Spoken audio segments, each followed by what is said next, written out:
Nous allons travailler aujourd'hui sur les types de subordonnés. Allez, c'est parti. Petit rappel, dans une phrase complexe, quand on a affaire à des propositions qui sont dépendantes l'une de l'autre, on a un peu affaire à un petit train avec la locomotive et son wagon. En effet, la locomotive est la principale et le wagon est sa subordonnée. C'est donc bien la principale qui va entraîner la subordonnée. À retenir, il existe trois grands types de subordonnées, selon qu'elles complètent un nom ou un pronom, qu'elles complètent un verbe, ou alors qu'elles viennent apporter des informations complémentaires sur les circonstances de l'action.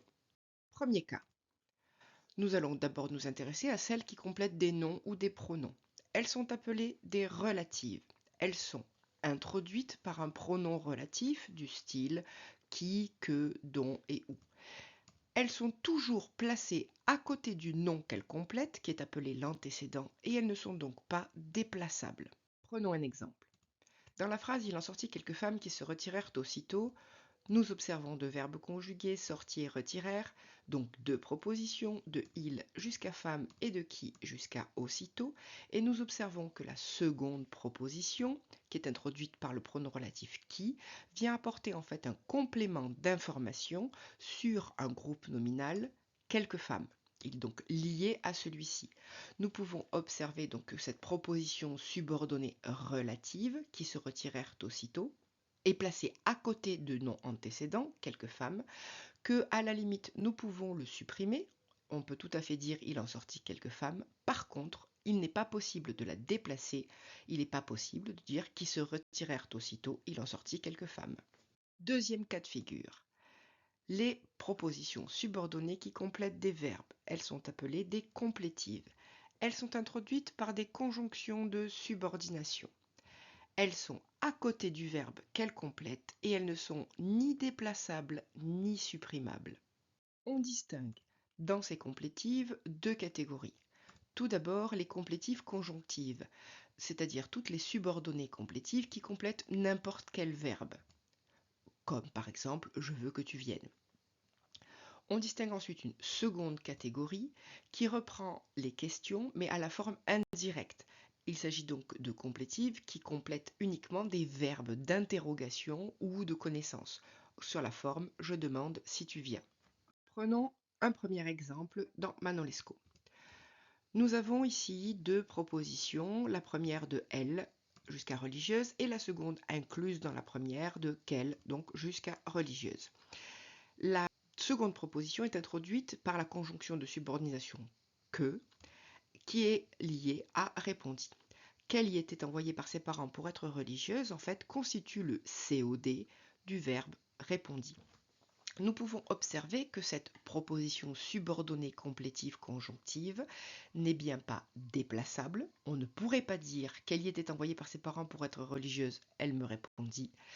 Et en même temps, si nous la supprimions, nous n'aurions pas le contenu de la réponse de Manon Lescaut. Prenons un second exemple. Je lui demandais ce qui l'amenait à Amiens. Nous avons, comme c'est souvent le cas avec les propositions subordonnées complétives, une première proposition qui fait toute la phrase et la seconde qui est incluse dans la première.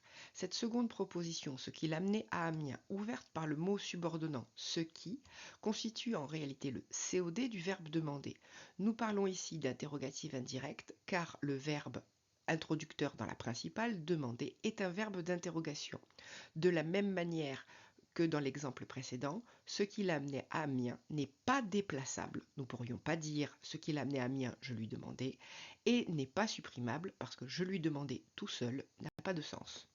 Dernier cas de figure, les propositions subordonnées qui vont compléter l'action. Elles sont appelées circonstancielles. Elles sont également introduites par des conjonctions de subordination. Elles sont, contrairement aux deux autres types de subordonnées, déplaçables et supprimables. Nous verrons dans une autre vidéo quelques cas particuliers pour ces subordonnées circonstancielles qui ne seraient ni déplaçables ni supprimables. Prenons donc un exemple. Dans cette phrase, nous avons donc bien deux propositions. La première étant ouverte par le mot subordonnant quoique. Cette proposition précise les circonstances de l'action recevoir mes politesses sans paraître embarrassé. En effet, le narrateur envisage une concession alors que Manon est moins âgée que moi. Elle semble tout à fait apte à recevoir les politesses d'un jeune homme sans être le moins du monde embarrassée. Nous avons donc affaire à une subordonnée circonstancielle de concession. Contrairement aux deux autres propositions, cette première proposition subordonnée, quoiqu'elle fût moins âgée que moi, pourrait tout à fait être supprimée sans changement de sens. Elle reçut mes politesses sans paraître embarrassée. Nous pourrions également la déplacer. Elle reçut mes politesses sans paraître embarrassée, quoiqu'elle fût encore moins âgée que moi. Petit récapitulatif. Nous avons donc un premier type de subordonnées, les relatives, un second type, les complétives, et enfin les circonstancielles. Les relatives complètent des noms, les complétives complètent des verbes, et les circonstancielles viennent préciser des circonstances de l'action. Les relatives sont introduites par des pronoms relatifs, alors que les complétives et les circonstancielles sont introduites par des conjonctions. Les relatives sont supprimables, mais jamais déplaçables. Les complétives ne sont ni supprimables ni déplaçables, alors que les circonstancielles sont supprimables et déplaçables. Vous avez tout compris? Alors pour aller plus loin maintenant, vous pouvez tout à fait regarder la vidéo sur la subordonnée relative. À bientôt!